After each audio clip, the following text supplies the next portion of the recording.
Good evening, everyone, and welcome once again to the place to be on a Monday night. Round 8 of the Monday Night Lights, Season 15, here live and exclusive on Top Split TV.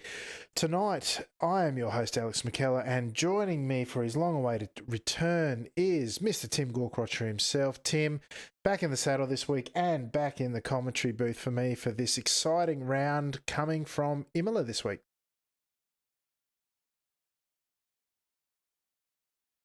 At Imola of all tracks, fantastic joint to race at. Pretty popular with the skippies, and yeah, it's been a little while for me. Probably 6 or 8 weeks off. Last race was prior to Chrissy, and I went rigless. I felt naked. I felt lost. I didn't know what to do on weekends, but I'm back and keen to get amongst it in the commentary sense for tonight's race. Absolutely. There's a few guys that are keen to get amongst it, along with yourself. Great to have you back, mate. But we have a great strength of field here tonight. The guys coming out in force at what is a pretty popular track. A lot of high strength of fields this week. We have the second highest with 37.33 for those playing at home, which of course is roughly the average of all the skill ratings for the drivers in here tonight, give or take. The top plated driver, the top seeded driver tonight is once again Mr. Fahim Antoniadis, joining us from Team Movano and the UK&I. His teammate Enzo Canza is number 2 on the rating scheme. But of course, you know, as strong as we might like to be tonight, the top strength of field of the week was just a tick under 5k at 49.47, which goes to show the popularity of this track and this category combined, Tim, which augurs well for the racing here tonight. Yeah, it does, and I think the 2K Cup sort of spurred the guys on a little bit to get out and join in. Yesterday morning, Aussie time, which that's huge soft 4900. It's just ridiculous, and that's better than most people would ever, achieve as an individual iRating, let alone an average for a race. But yeah, we've done well tonight, and like we always talk about it, mate. The local contingent is pretty good again. All the regular faces, but it's rare to see Luke Whitten 29.98 IR, second weakest in this field of 14 tonight. So pleased he made it. It's a bit touch and go, and hopefully he gets a good result. Absolutely, yeah, tough to crack it in this field tonight. As you say, Whitten just that shade under 3k, I should say, after the race preceding this one. Because he's had a lot of family interests keeping him away, new bub and such, but we know as a former winner of a round in the 2K Cup, he's got some pace. It's what he can bring here tonight. Also adjusting, of course, to the cutover to virtual reality, which of course is a magic experience for those who have it, but certainly something to get used to after driving without for the remainder of his career, as it were, Tim. Yeah, it's funny though, in the open wheelers, I think it's probably quite a bit easier to drive in VR because you can see so much more of, what there is to see, where the front wheels are in comparison to the road and those sort of things that you can't see using, your conventional monitor. So I'm sure he's enjoying it, but time's going to come to an end soon where Luke's going to have to stop coming up with excuses and start getting the runs on the board again. So hopefully he doesn't watch the stream to catch that. Let's just keep that between ourselves. But yeah, no, he's a good driver, and I hope he does well tonight. Yeah, look, I think the main thing holding him back in the vote is probably seat time. But look, he's sitting in 4th at the moment. If I grab the standings up at the moment, the guys will be racing or fanging around trying to get their times in because such a long track here in the skip. They don't get 2 bites at the cherry, so to speak. You want to get out there and get it done, or you will not get by. Fahim Antoniadis there, number 1 plated, as we mentioned. He's lapping around at the moment. He's, look, he hasn't set a time as yet. Not sure if did he set a time? No. Looks like he hasn't set a time as yet. Of course, one of the few tracks where you cross the start-finish line coming out of the pit, so it sort of sets a phantom time in telemetry here, but yet to set an official time as such as he comes down towards the closing stages of his lap. Through the back chicane at Varianti on the run down to the final complex in Ravazza. Let's see if we can't see. Where's the quali compare there? He's up against his teammate, of course, in Enzo Cantor with a 2:03.25. What can Anton Yardis pull off as he comes around the final corner now, up toward approaching the start-finish line? He has done a 2-minute 2.9, jumping straight to the top of the pops. Apologies for the delay there. A full 10th ahead of his teammate in Cantor. Tim, he's done a fairly good effort there as he pulls up into the first chicane there. Yeah, look, while I was rigless, I had a bit of time to sit and watch the M&L broadcast, and I guess that's what we've come to expect from him. So good on him. But Enzo went quicker lap 2 as well, picked up 3/10. Not enough to hold off for him, who I gather he had an off track on his first flying lap because he had the X marked against his name. But a good result, and I tell you, when the pressure's really on once you've put that wheel off the track, because it's so easy to do it at Imola. And the races I've caught prior to this throughout the week, normally, you get 18 or so off tracks available to you across the 12 laps, and you might think, well, that's one a lap, that's easy, but you can manage that. But there's so many places you can pick them up, and it's just like it's a wheel width. It's not like there's so much runoff area here. I think I'm safe. There's no problems. I've got all the room in the world, and then boom, up comes the 1X, and before you know it, you've got 10, 15, bit of contact here and there, because that's known to happen in skip barbers as well, and you can be DQ'd. Yeah, absolutely. As the guys round out the qualification session now, let's run through your starting order tonight for round 8, coming to you live and exclusive on Top Splits TV from Imola. Tonight, starting on pole, as we mentioned, was Fahim Antoniadis once again with a 2:02.9, showing his class just ahead of his Team Ivano teammate in Enzo Cantor from Italy with a 2:03 even. In P3, the first of the Bens, the first of the ANZ club in Ben Furhoff. Great to see him back in action here regularly on a Monday night.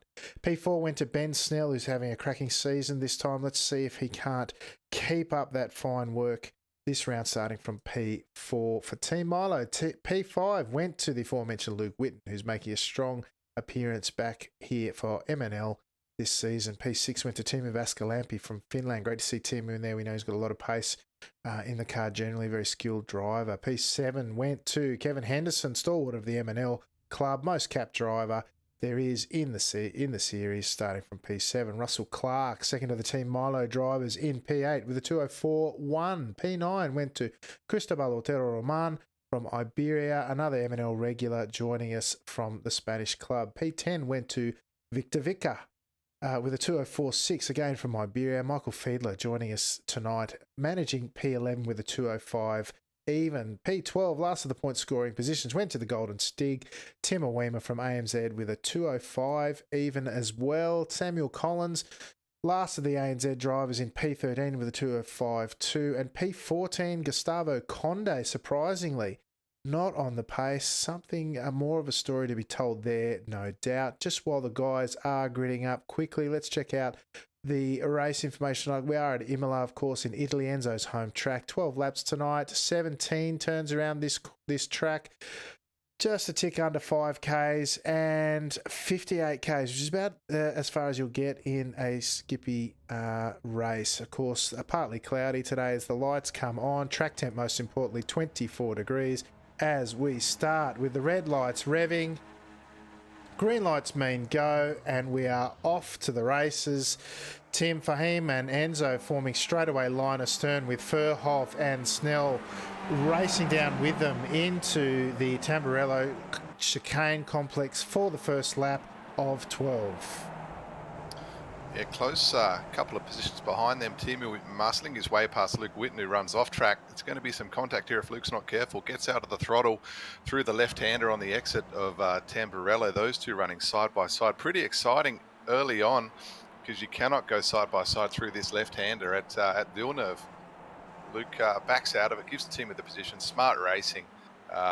Early days, plenty of time. 12 laps here, and Luke pretty smart, I think, to give the position up to Timu. Yeah, 2x2 through turn 7 at Tosa this time round as the guys try to sort themselves out, looking to take advantage of the early running. 2x2 up front, the two bends there. Furhov and Snell side by side into 8 at Piratella. Snell getting the inside run and taking the further run down into the 910 complex at Minerali. Great little section of the track here, very challenging to get through unscathed. Lovely little tight right-hander to finish. Beautiful when you get it right and flowing through. Very nasty off track and slow down there if you get it wrong though, Tim. Yeah, it is. We've got one off at the back. Looks like Sam Collins got a terrible run through. Picked up some wing damage too, and he's at the back of the field. And I dare say trying to clear that slowdown you're talking about. So unlucky for Sam, but you've got to be clean through there. And really, if you're not able to make the apex on the right-hander at the bottom of that Minerali, before you go up the hill, forget it. You're going to drive straight off the track, pick up the slowdown, and it's going to cost you lots of time. Absolutely. Back up the front now. We've got the Team Ivano boys looking to get away if they can. They are about half a second ahead of the two bends here, Snell and Furhoff. Snell showing almost a clean pair of heels.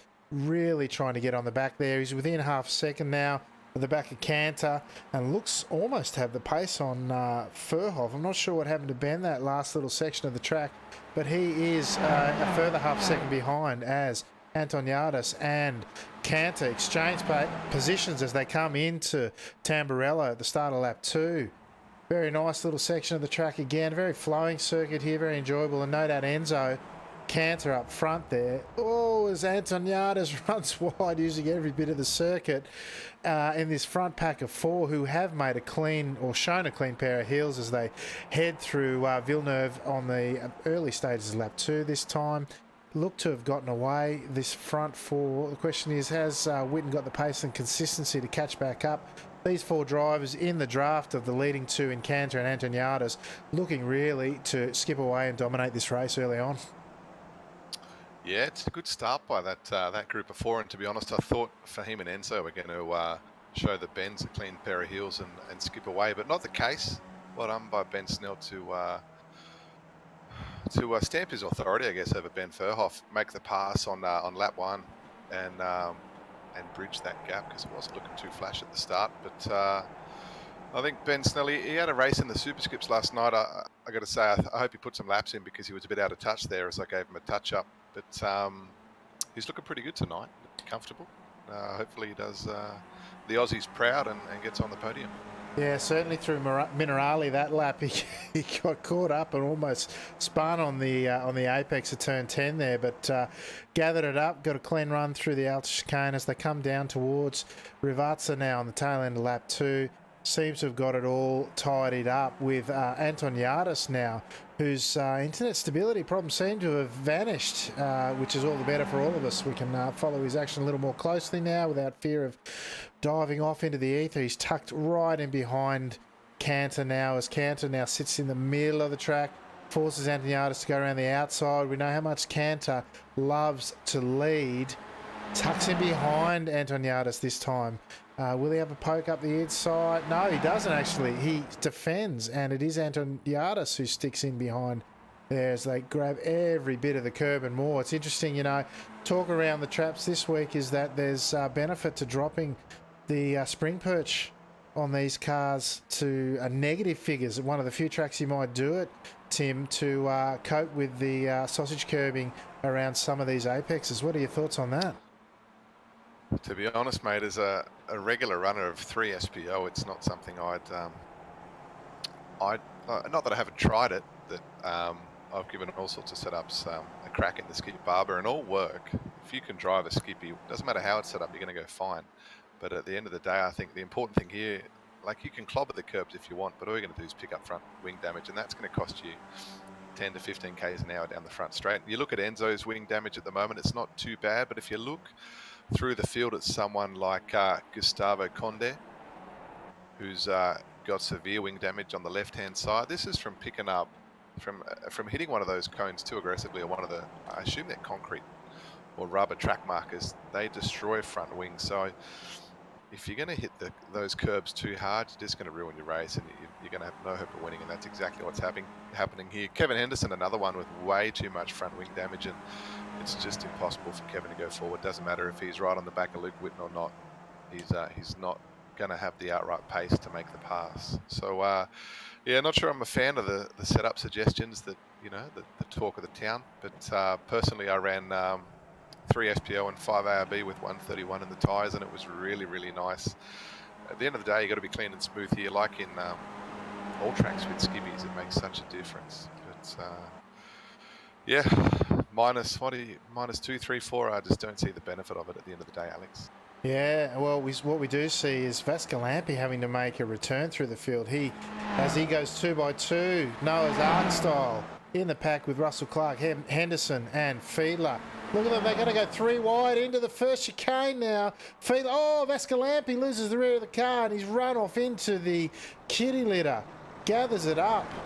Meanwhile, Luke Whitten running off on his own. Henderson with... was that Vascalampi or did I miscall that? It looked like Vascalampi to me, but he seems to be recovered. Why don't we just go back and grab a replay on that to be sure? I thought it was Vascalampi. It was indeed.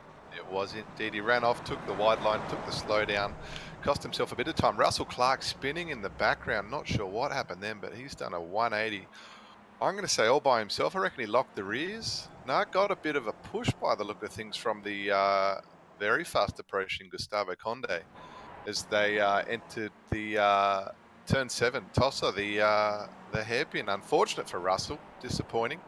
But those are the breaks some days, Alex. Yeah, he checked right up as Vascalampi was still gathering it up. And, oh, yeah, the 7 car, which was Conde, as you say, just give him a fair old nudge at the rear of the car there. And Russell's parked it and sensibly moved off the line. Vascalampi sort of having a really rough start to that lap 4 that time round and left Clark. I think he may have even retired, I can't seem to find him on track as we jump back up to the front runners now with, it is, in fact, Anton Yardis now has got through on Cantor at some point where we were chasing the mid-pack action. It is still this pack of 4 up front led by Anton Yardis with Cantor, Snell and Furhov firmly entrenched in this top 4, biding their time now with 8 laps remaining as they cross the line at the end of lap 4 to decide what their strategy is. As we see once again the 1 car moving right over to the left to let Cantor through. Anton Yardis deciding that discretion is the better part of valor as Enzo runs very hard on the brakes through the first chicane at Tamburello, and the guys working it out, and Enzo carrying tremendous speed on exit of that corner there, Tim. Yeah, he's looking pretty good through there, to be honest. I was impressed with his line and thought if only I could do it that nicely. But we know how talented Enzo is when he's not having arguments with his little brother, the Abrega pedal, that he drives really well. So he's looking good tonight. I think he did pretty well on the 2K Cup earlier in the week too. So, or this morning, in fact. So good on Enzo, and I'm sure he's pumped to be in the front pack. Yeah, look, that super soft we saw during the week, just tick under 5K. I think he was in the top 5 there as well. So certainly plenty of points floating around for Enzo this week, not the least of which will be tick over 200 points that he'll crack if he takes this race out. Luke Whitten now showing that he has got a bit of speed and consistency. He's cleared out from the rest of the pack. Trailing behind him, we've got a 2-car pack in Michael Fiedler and Henderson, coming through the bottom section at Minerali on the mid stages lap 5. Now Vascalampi, who is just within draft range there, he's a couple of positions down from his starting grid, having a very adventurous race now as they come through the Alta chicane, final chicane on this circuit on the run down the hill into turns 14, 15 at Rivazza now. Fun little section of the course there, of course, can make and break a lap. Gustavo Conde, after that incident with Clark, really tapering off the back there. Well, I'll tell you who I'm surprised at. Car number 5 now, Roman, in a battle with the Golden Stig, the car number 12 in Tim Awema. I'm surprised to see Roman so far back in this field. He and Awema now fighting for the tail end of the points for Monday Night Lights. Awema all over the back of... Oh, I've grabbed Roman, the wrong car there. Let's see Awema now up the outside, looking to get the job done in the Team Venom Racing livery once again. The Golden Stig crossing the line there. Looks to have the inside running. What will Roman do? As we see 2 cars in the background, we've got Vicker and Collins battling it out for the last 2 positions on track. The Stig.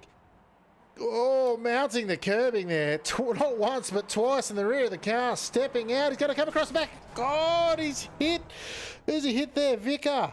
The two of them. Oh, side by side they went through. Let's go and take another look at that as they approached the first chicane there. Roman looking to get it done around the outside, leaving room for a Weimer up the inside. A Weimer mounting the curbing. Comes through to the second one, not able to recover before hitting the second curbs. The rear of the car stepping out, unable to grab the fourth pedal before cleaning up Vicar, minding his own business after getting the move done on Collins, and both of them ending off into the grass and into the wall.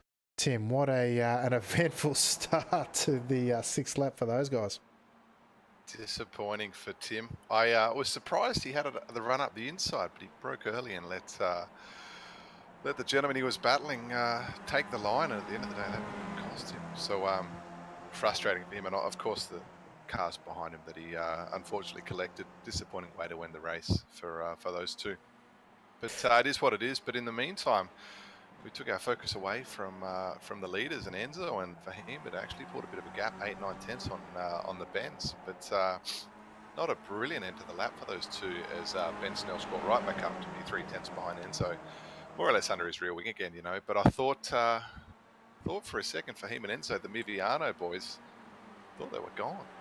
Well, Snell showing his pace this season, really somewhat of a breakout season for him, as they almost once again looking to go 3 wide into the first corner. No, the boys have sorted it out. They're thinking to themselves they might have a break. 8.5 tenths they had on Furhov on the approach to turn 1 this time round, with Enzo Cantor leading the way. Antoniadis in P2, Snell tucked right in behind, egging them on, trying to get away so he's got a clean shot of the podium. But Furhov now just the 6 tenths behind as they approach the second chicane at Villeneuve now.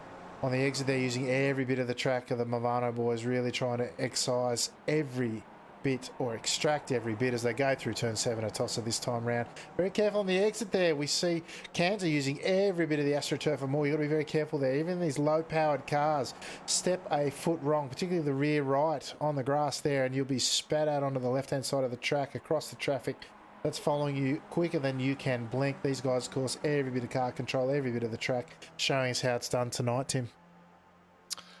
Yeah, it is pretty good racing up front, and you're right. The AstroTurf isn't your, despite the fact that you can use a bit of it, particularly on that right-hander up the hill there.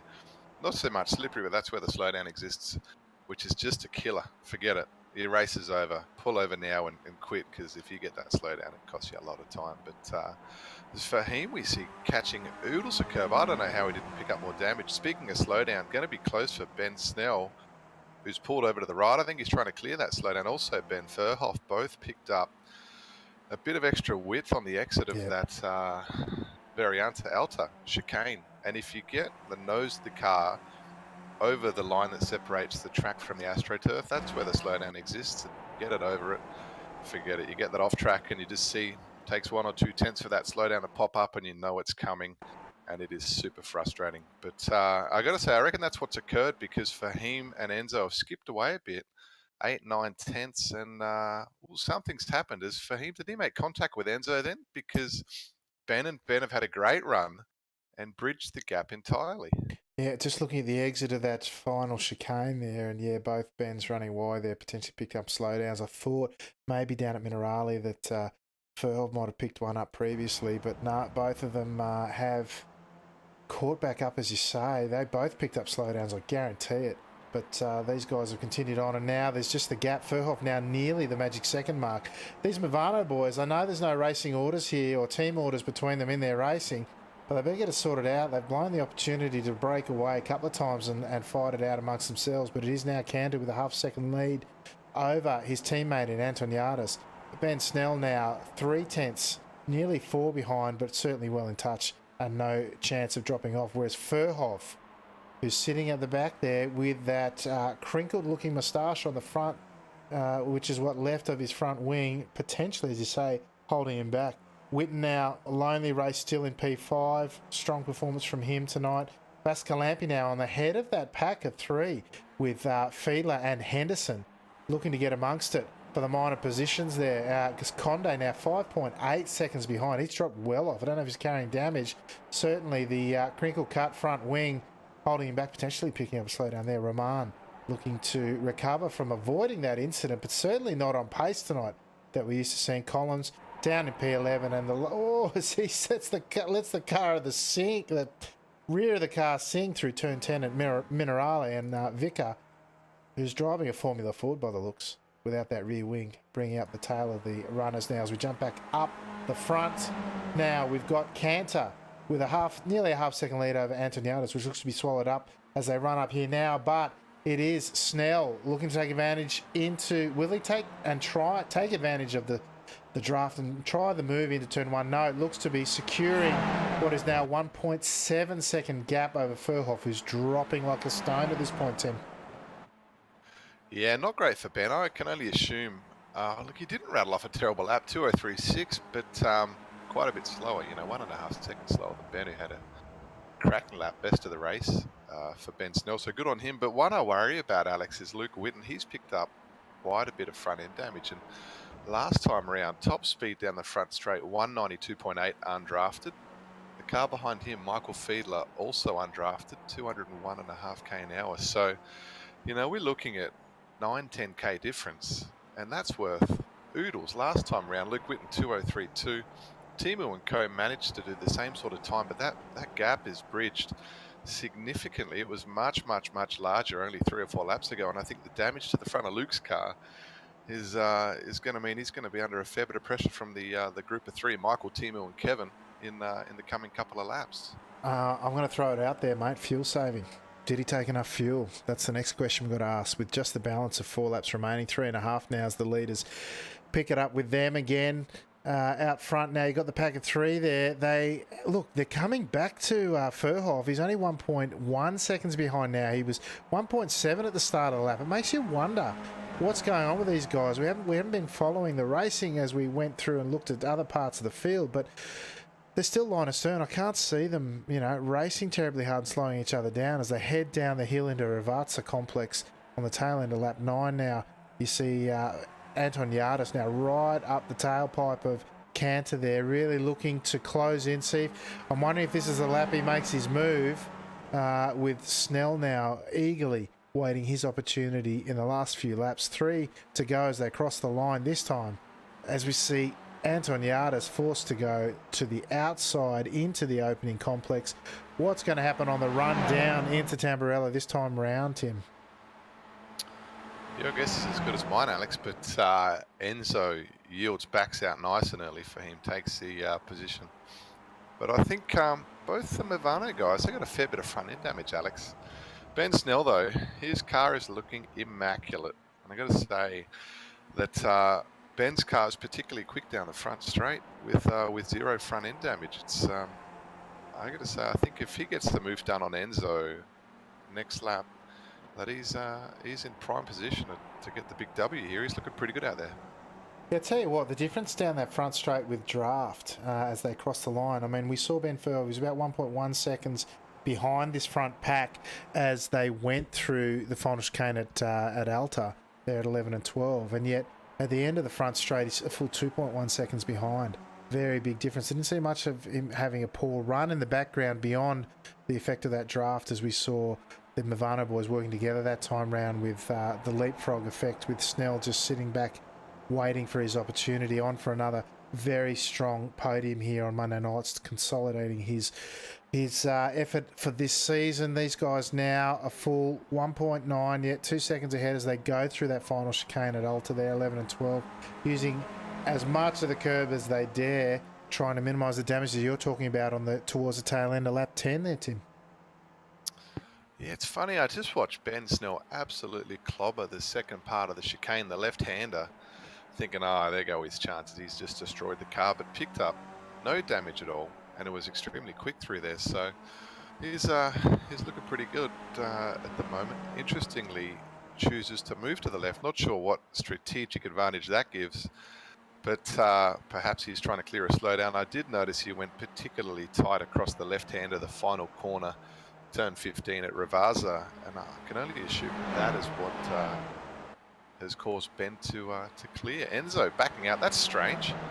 Not quite sure why he'd do that. Back out so Fahim, why he'd back out so early and give the position to Enzo. Obviously, what are we on? Lap 11 now, Alex. Perhaps wants to get the slipstream and lead the whole way through the final lap. Hard to know. What are your thoughts?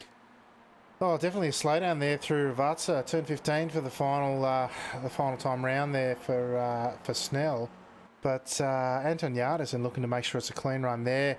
Through for the team Ivano boys, led him right back into it. Ben doing an expert job in clearing what would be at least his second slowdown that I could see. But in further to your comments around mounting the curbs in there, again, I say to you, spring perch offset. I'm wondering if Snell has given the suspension a bit more give to clear those curbs as much as he can, because they are literally somewhat mountainous in that final chicane at Variante Alta there.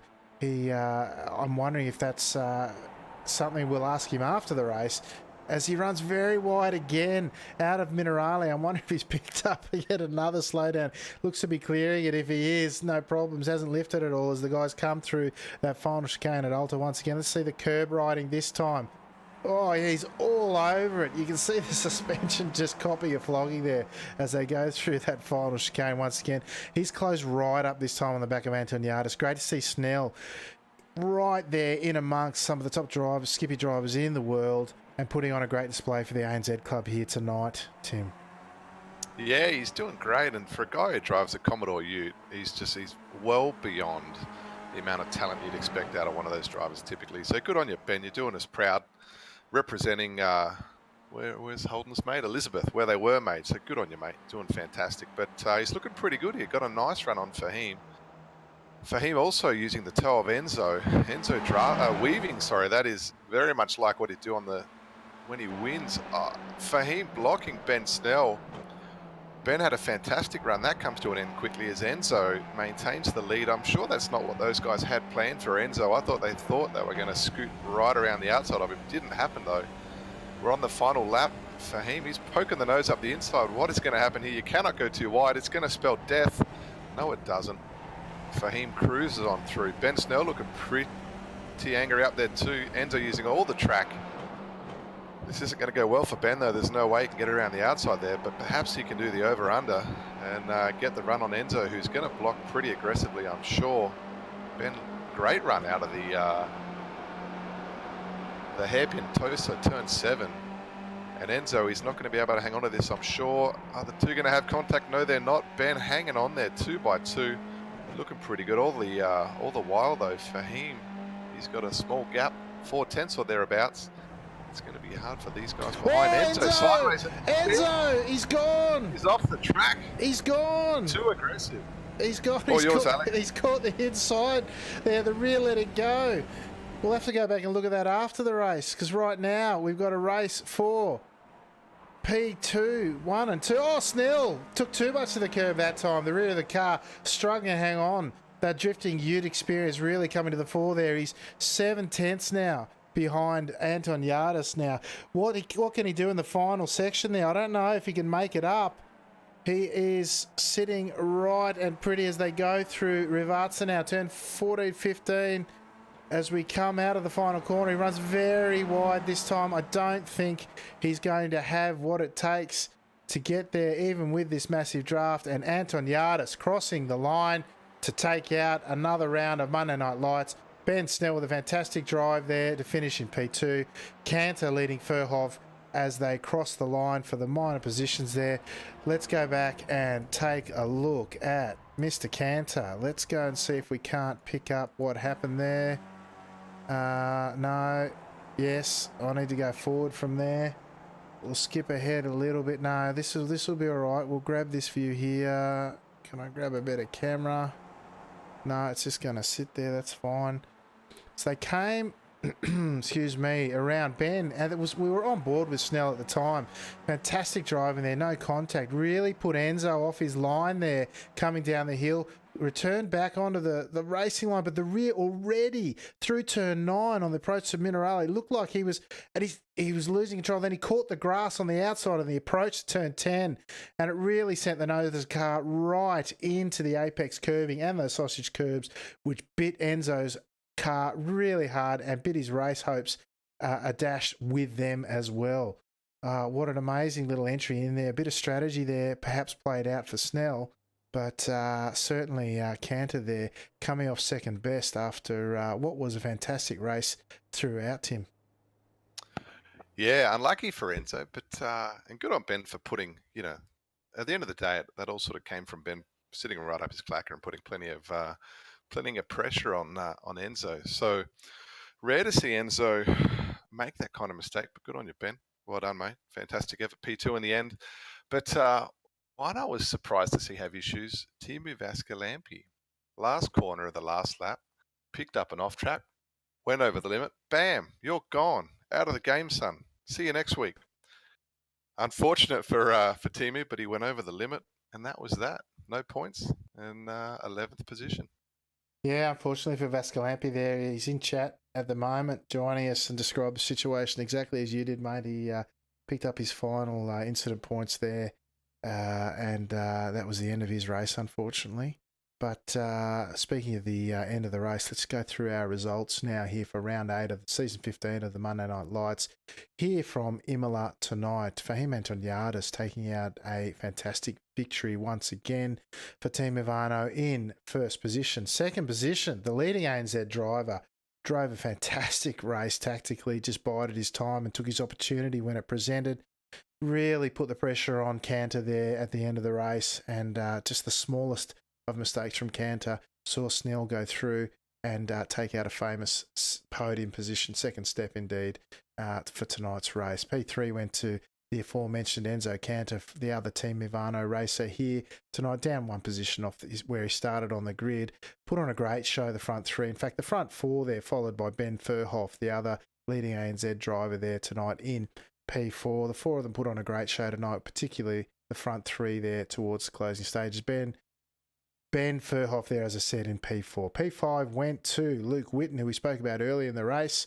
Had a bit of a lonely race there in the end. He did not get caught by that chasing pack, but managed a great top 5 result and a welcome return for him once again to the Monday Night Lights. P6 went to another ANZ driver. We're all over the top 10 tonight in Kevin Henderson. Fantastic result for Kevin, up one spot from where he qualified in a solid drive that wasn't without its racing action, no doubt, as that pack looked pretty racy and a lot of fun at the same time. P7 went to Michael Fiedler, who once again joined us from the German club there. He's up 4 positions in a stellar drive there. Finished ahead of Gustavo Conde from Iberia in P8. Cristobal Otero Roman from Iberia also finished in P9, which is where he started actually, which again surprised me because we know Roman has plenty of pace, perhaps just not in this combo. Samuel Collins from ANZ rounding out your top 10 tonight. Fantastic to see half of that populated by local club drivers. Team Vascalampi, as we said, one lap down in the end after being disqualified on incident points after quite an eventful midsection of the race that we picked up. Unfortunately for him in P11. P12 went to Victor Vicker from Iberia, who also was down one lap, followed by our 2 retirements tonight in the Golden Stig, Timawima, whose adventures we did manage to catch on camera there, unfortunately. And, of course, as well, the other Team Milo driver in Russell Clark is the other retirement for this evening. So, Tim, fantastic race there. Look, a lot of strategy there. Wasn't a lot of overtaking beyond, a bit of leapfrogging that took place in there. A bit of strategy there. The guys using the grey matter between the ears inside the helmet rather than the elbows this week. And putting on a great show nonetheless, and around this fantastic layout. Yeah, they did. And to be honest, mate, I'm just conscious of, I mentioned it during the stream, and that was that Ben needed to make the move sooner. He couldn't afford to be behind or in third at the start of the final lap because it's too difficult. There's too fewer opportunities throughout the lap to make the move. So unfortunate for him to get caught up in Enzo's mistake, but that is what it is. But hopefully he'll take something away from that for next time and can put a bit more pressure on for him all the way to the line. But a good race in the end of the day, and well done to Ben Furhoff, of course, for hanging on there. I thought he was going to well and truly get dropped, but only a handful of seconds at the end, and unlucky to not get the third spot on the podium. Yeah, absolutely. Well, we've got a few queued up in the green room. Let's bring them up in finishing order. So we have all our podium getters, so let's bring them up in turn. Mr. Fahim Antoniadis joining us once again. Fahim, great little combo here in the skips. Been very popular all week. Look, you didn't have it all your own way tonight, but certainly when it counted, cooler heads prevailed, and you were able to make your way to the front, and take it out tonight, mate. Tell us how your run was from your perspective. Well, the race was in the last lap, as normally is the case in this track, because up until the last lap, everything's just a prelude and making sure that you're in the top three or so. But again, we talk about the change in this new build of the Skippy, and it's not as drafty as before. So it's not a given that you can outdraft somebody on the very last lap to cross the start finish line ahead, especially if you have a bit of a wing damage, which I noticed I had. My front right wing was a little damaged, and so the plan was to try and outdraft Enzo on the penultimate lap and keep the lead until the end, because I knew I was faster through the Variante Alta chicane. I seem to be able to launch over there and land and get traction better off there than him. But I also noticed that in the last 2-3 laps, he kind of sussed that out, and he was getting a good launch off that chicane and keeping up with me. So what I didn't want to do was risk passing him in the penultimate lap and then him getting a good run off there and the last two corners to then out drag me and take the lead right into the final lap. So I thought I'm going to just have to sit back, let him and take him on the actual last lap. Um, Now I didn't get a good enough run to pass him on the on the main straight. So the only other place I could do was that chicane that I made the move. But he didn't expect me to do that because he thought I'd be able to come off the last corner and out drag him onto the start finish straight. But I couldn't risk it because I could see he could get some good traction off that chicane and the last two corners. So with that damaged wing, I didn't want to risk him out dragging me to the line. So it had to be done where it had to be done, and um, it worked. Yeah, good result, mate. So, can I ask you, can you settle the debate going on in the commentary box here tonight? Were there any setup changes that you made this week or that you found other people talking about that might have affected predominantly because of the large curbs here and trying to avoid that damage you spoke of on the front end of the car? Yep, I'll give away the secrets. Running -3 SPO just to clear the Variante Alta chicane.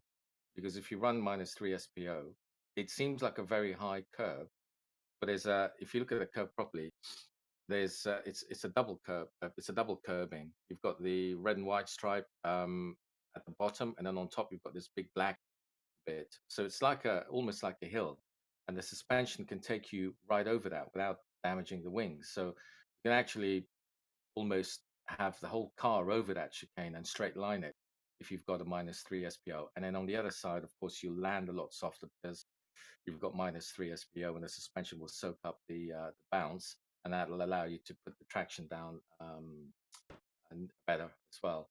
And it doesn't seem to affect the car's handling in any other part of the track. And as much as -3 SPO helps you through there, you've got to stay off all the other chicanes because they've got those sausage curbs that stick out, and they will screw up your front wings, which is what happened to my right front on one of those chicanes. I clipped it, and that damaged my straight line speed. But what you might lose on on the straights and a little bit that you might lose through the other chicanes, you more than make up by being able to launch off that Variante Alta chicane with negative SPO.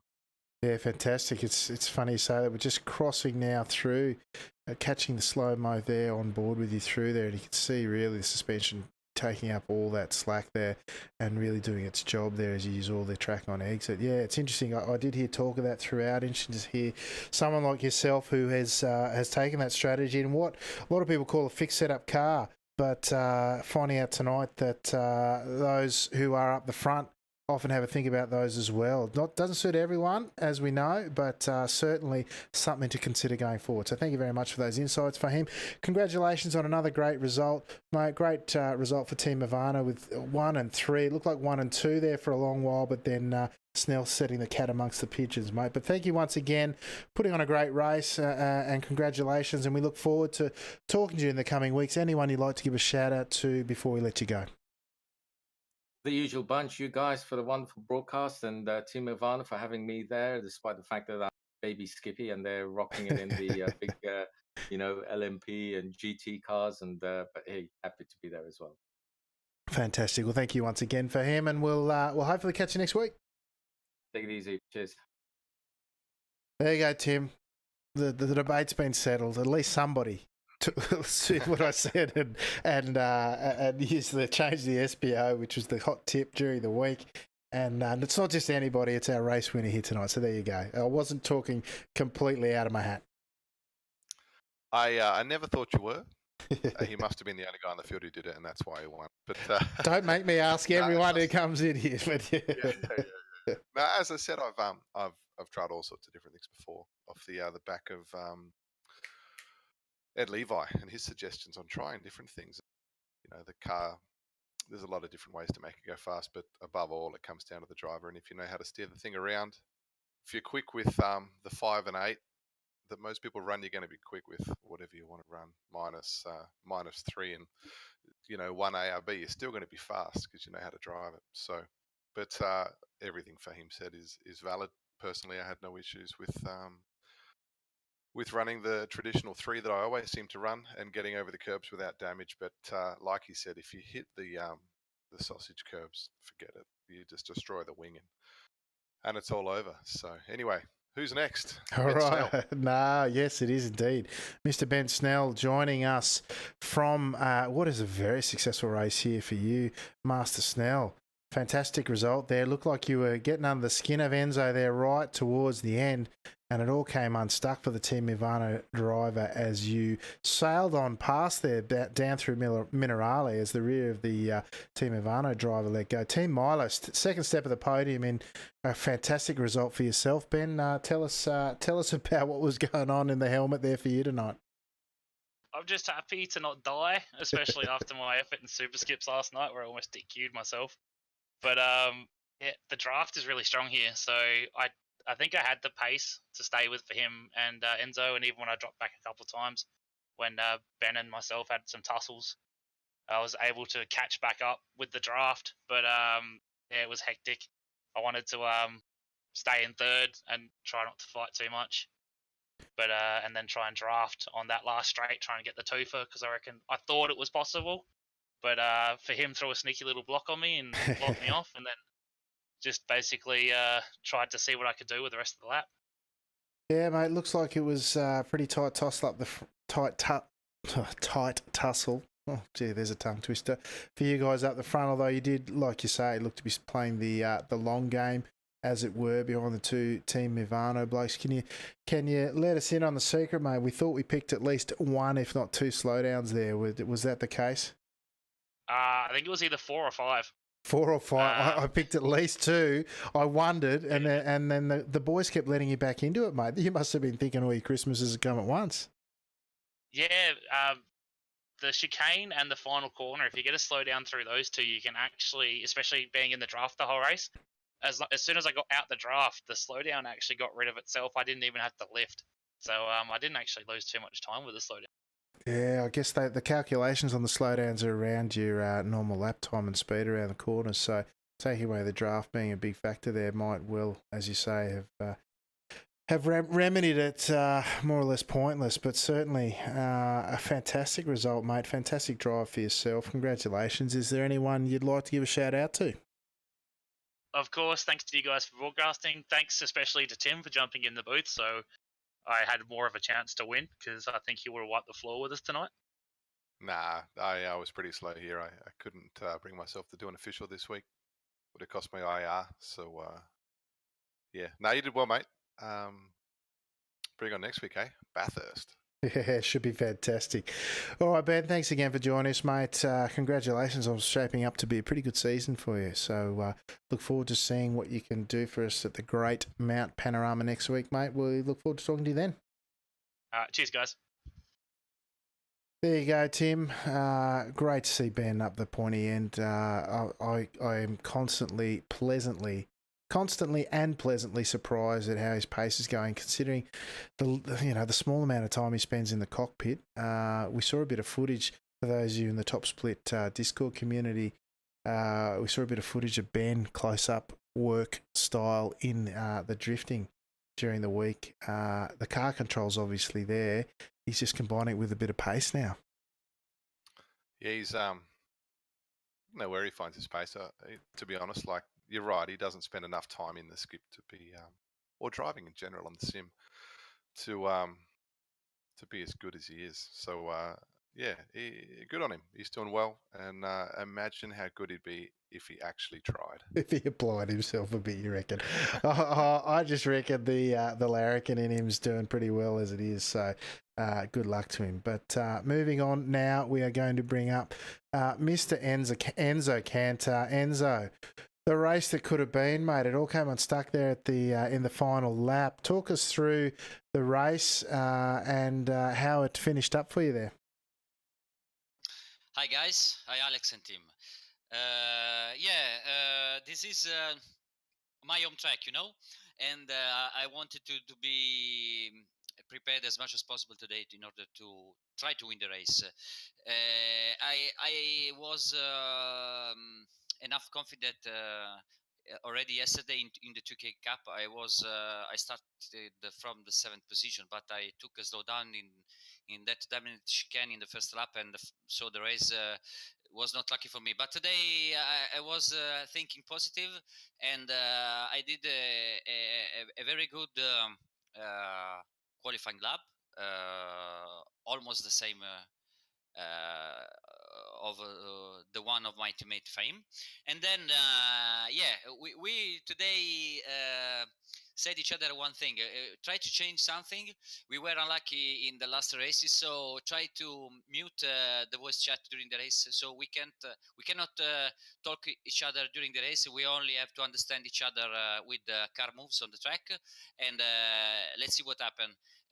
So we cannot talk during the race, and we had not team orders at all today, and I think you could see it. I was trying to be patient today, but every time I could attack my teammate, I did it. Finally, I saw that in the last two corners I was a little bit faster than Fahim and Ben. Fahim had the front wing a little bit damaged, so I was sure he had not the speed to pass me in the last lap before the finish line if I will be in front. So the penultimate lap, I pushed as much as possible in order to increase the gap and to arrive in the first corner in first position without giving them any chance to pass me in the first corner. And I did it. The problem is that I exited from the first chicane a little bit slower than usual, and Fahim passed me before the second corner. I didn't expect it, but I decided to give up because it was too risky to try to hold on the line with Ben in my ass. And I said to me, well, try to wait till the last corner, and perhaps I can pass Fahim before the finish line, exiting behind him in the last corner, because he has a little damage in front wing. And Ben did a perfect move, trying to attack me inside before the Acqua Minerali. I defended it very well, I think, but I was a little bit wide entering the first part of Acqua Minerali, so being too external on the left, I was on the curb, and when I push on the brake, I completely lost the car, and my race was finished. So my plans all went into the toilet. Then I saw that Ben was arriving so fast behind me. I was sure he would attack me before the final chicane. I think he did a very good move. I think I defended very well. We had a little touch exiting the corner, but I think I said sorry to him, but I think it was not important because without a touch also I think I defended very well, and it was I think a very little racing incident. So finally, very congratulations to my teammate, and obviously to Ben, because he is improving so much really. And during the race I was saying, Ben, come on, do a mistake. Ben, come on, do a mistake. But he said to me that he didn't hear me. He couldn't hear my voice, so he didn't make mistakes. Nice one. And he deserved the second position. Yeah, look, he drove very, very well. Now, Enzo, when you're watching the broadcast back, please excuse my pronunciation of the corner names. I had a go, but I can't promise anything here at your home track, mate. Just go easy on me. But look, congratulations on a great race and a great result. Continues your strong form here on a Monday night. Thank you once again for turning out and support. Anyone you'd like to give a shout out to before we let you go tonight? Yes, thank you. You surely forgiven for your pronounce, because it's not so easy to pronounce. Acque minerali is the correct variante alta. So you can do exercises to prepare you for the next time at Imola. Finally, I have to say thanks as always to my team, Trasmaster Mivano, my team manager Fabio Mantellini, my teammate Fahim, and all the others, all the drivers here, and obviously you, Alex and team, for your nice work with the broadcast. Thank you so much, Enzo. It's always a pleasure having you here, and we look forward to talking to you after more successful races in the coming weeks, mate. Thanks again, and we'll talk to you hopefully next week. Yeah, thank you. See ya. There you go, Tim. Once again, I don't know. I was listening to Enzo there, and I thought, you know what, my pronunciation of the corner names wasn't so bad after all. I thought mine was perfect. Of course you did. Of course I did indeed. All right, let's bring up Corey, who's got our roving reporter for the lower split action tonight. Corey, tell us, give us the race review of what went on down below the top split tonight. Well, down in the third split, as always, going into the first chicane, there's people checking up hard for not very much reason. I was an unfortunate victim where I ran up someone who was braking a little bit too hard, even though I gave them plenty of room at the start of the braking zone. And I dropped all the way to back, but fought my back way back up to P7 after a late mistake by the 7 car of Ben Lewin. I probably just completely butchered that. No, that's all good, mate. Listen, it sounds like a strong fight back for yourself. P7, well and truly in the M&L points there, mate, but certainly just sounds like an exciting race, if nonetheless. That fight back, certainly the red mist paying dividends by the sounds of it, mate. Thank you once again for joining us here at the post-race interviews. We start calling you our roaming reporter. Hey, I know you're a Twitch streamer, mate. Let everyone know where they can check out your ever-growing audience there over on Twitch. You guys can find me over at twitch.tv/Corey Has No Life 13. A quick shout out to all my mods who work very hard on my channel and help me out, especially when we get trolls. All my viewers, you guys are awesome. I couldn't be here without yous. And a quick shout out to my road team, BRT, the Barrier Racing team. I didn't get to run their paint tonight because the boss has been a bit busy with the Bathurst 12-hour preparations. So hopefully next week I'll be running the BRT scheme. Awesome. Thanks, Corey. We look forward to catching up on all the action in the other splits in the coming weeks. Bathurst next week, mate, so I expect big things from you. Oh, yeah, I'm definitely excited for Bathurst. Awesome, mate. Thanks, mate, and we'll catch you next time. All right, catches. There you go, Tim. That about wraps it up for the post-race interviews and indeed round 8 of the Monday Night Lights. We mentioned before, Bathurst next week. All roads lead to the great Mount Panorama, not the least of which will be our Monday Night Lights broadcasting. I'll tell you what, along with the F3 action that I've been catching during the week recently, I'm looking forward to turning some laps at the Great Bathurst track. Well, Alex, make sure you let us know when.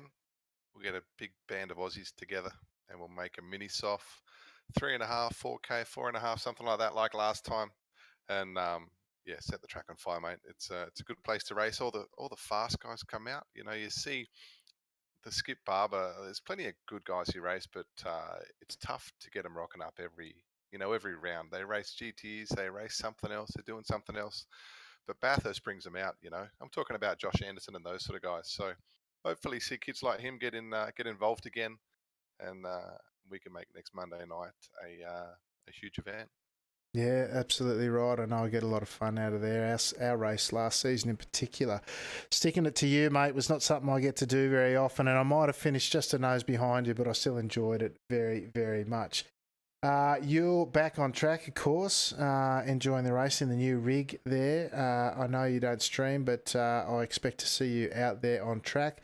As for me, folks, you can find me over at Top Split TV on Twitch, where I'll be doing the F3, the OSR F3 race on Thursday night, and with any luck on my side, plenty of racing Bathurst. In fact, I'm going to lock it in for Saturday, if nothing else. We've got no Bathurst 200 race this week. It'll just be all skips, all Bathurst, all week, as much as I can get it anyway. But for now, though, I've been your host, Alex McKellar, and on behalf of Tim Gorkorcher back in the seat tonight, I thank you for your patronage in the viewership tonight. Thank you to the guys who come out each and every week to put on a fantastic performance. And until next time, on behalf of Tim, I shall say ciao for